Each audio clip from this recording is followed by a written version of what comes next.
Spirit of cricket. Asia കപ്പിൽ India UAE മത്സരത്തിന് ശേഷം ക്രിക്കറ്റ് സർക്കിളുകളിൽ നിറയെ സൂര്യകുമാർ യാദവിൻ്റെ സ്പോർട്സ്മാൻ സ്പിരിറ്റാണ് ചർച്ച. UAE ഇന്നിംഗ്സിലെ 13ാം ഓവർ. ജുനൈദ് സിദ്ദിഖിയാണ് ക്രീസിൽ. ശിവൻ ദുബെ എറിഞ്ഞ ഓവറിലെ 3ാം പന്ത്. ദുബൈയുടെ ഷോട്ട് ഡെലിവറിയിൽ ഒരു പുൾ ഷോട്ടിനുള്ള ശ്രമത്തിലായിരുന്നു സിദ്ദിഖി. എന്നാൽ അത് പാളി.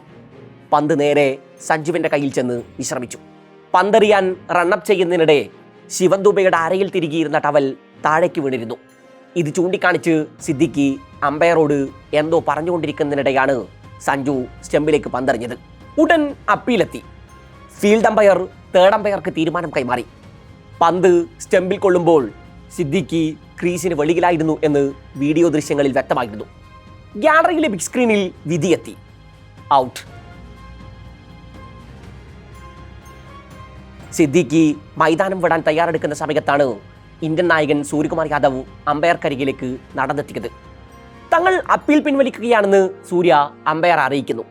സ്റ്റേഡിയത്തിൽ നിലക്കാതെ കയ്യടി മുഴങ്ങി. റണ്ണപ്പിനിടയിൽ ബോളറുടെ ശരീരത്തിൽ നിന്ന് ടവൽ വീഴുന്നത് ബാറ്ററുടെ ശ്രദ്ധ തെറ്റിക്കാൻ സാധ്യതയുണ്ട്.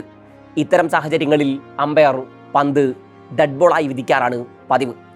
ഇന്നലെ ദുബൈയുടെ ശരീരത്തിൽ നിന്ന് ടവൽ താഴെ വീണത് അമ്പയർ ശ്രദ്ധിച്ചിരുന്നില്ല. സൂര്യ അപ്പീൽ പിൻവലിക്കുമ്പോൾ 54-7 എന്ന നിലയിലായിരുന്നു UAE. ആ സമയത്ത് തനിക്ക് കിട്ടിയ അഡ്വാൻറ്റേജ് മുതലെടുക്കാൻ പക്ഷേ സിദ്ദിഖിക്കായില്ല. തൊട്ടടുത്ത പന്തിൽ വിക്കറ്റ്, അതും ക്യാപ്റ്റൻ സൂര്യയ്ക്ക് ക്യാച്ച് നൽകി തന്നെ. സോഷ്യൽ മീഡിയയിൽ സൂര്യയ്ക്ക് കയ്യടി നിറയുമ്പോഴും അങ്ങനെയൊരു നടപടിയുടെ ആവശ്യമുണ്ടായിരുന്നില്ല എന്ന് വാദിക്കുന്നവരുണ്ട്. അക്കൂട്ടത്തിൽ മുൻ ഇന്ത്യൻ താരങ്ങൾ അടക്കമുണ്ട്.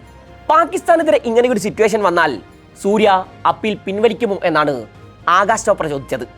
അതൊരു മികച്ച ത്രോയായിരുന്നു. സഞ്ജുവിൻ്റെ പ്രസൻസ് ഓഫ് മൈൻഡ് നമുക്കവിടെ കാണാം. എന്തിനാണ് ആ അപ്പീൽ സൂര്യ പിൻവലിച്ചത് എന്ന് മനസ്സിലാവുന്നില്ല. സെപ്റ്റംബർ 14 പാക് നായകൻ സൽമാൻ ആഗയുടെ വിക്കറ്റാണ് ഇതുപോലെ ലഭിക്കുന്നത് എങ്കിൽ സൂര്യ അപ്പീൽ പിൻവലിക്കുമോ? ഒരു ടീമിനെതിരെ സ്പോർട്സ്മാൻ സ്പിരിറ്റ് കാണിക്കുകയും മറ്റൊരു ടീമിനെതിരെ ഇതേ സിറ്റുവേഷൻ വരുമ്പോൾ അപ്പീൽ പിൻവലിക്കാതിരിക്കുകയും ചെയ്താൽ ഹിപ്പോക്രസിയായി അത് വായിക്കപ്പെടും. അതുകൊണ്ട് നിയമപ്രകാരം അമ്പയർ വിക്കറ്റ് വിധിച്ചിട്ടുണ്ടെങ്കിൽ അത് പിൻവലിക്കേണ്ട ആവശ്യമൊന്നുമില്ല, ചോപ്ര പറഞ്ഞു വെച്ചു. ക്രിക്കറ്റ് ചരിത്രത്തിൽ ഇതിനു മുമ്പും ഇന്ത്യൻ നായകർ അപ്പീൽ പിൻവലിച്ച സംഭവങ്ങൾ ഉണ്ടായിട്ടുണ്ട്.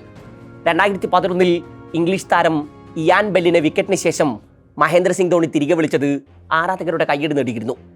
ഇംഗ്ലീഷ് സീരീസിലെ 2ാം ടെസ്റ്റിലെ 2ാം ഇന്നിംഗ്സിലാണ് സംഭവം.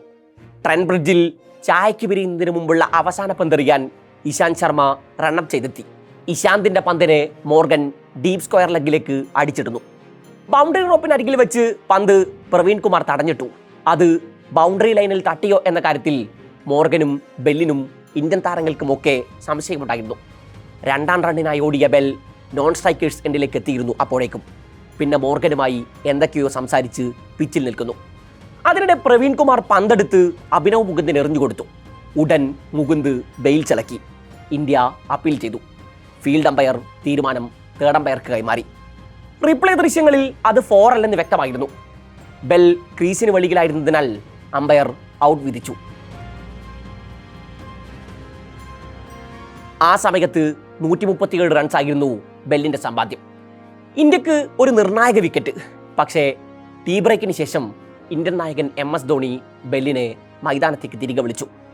നോട്ടിംഗ്ഹാം ടെസ്റ്റിൽ 159 റൺസ് എടുത്താണ് ബെൽ പിന്നീട് മടങ്ങിയത്. 2020 മഹേന്ദ്ര സിംഗ് ധോണിക്ക് spirit of cricket award of the decade ലഭിച്ചത് ഈ സംഭവത്തിലാണ്.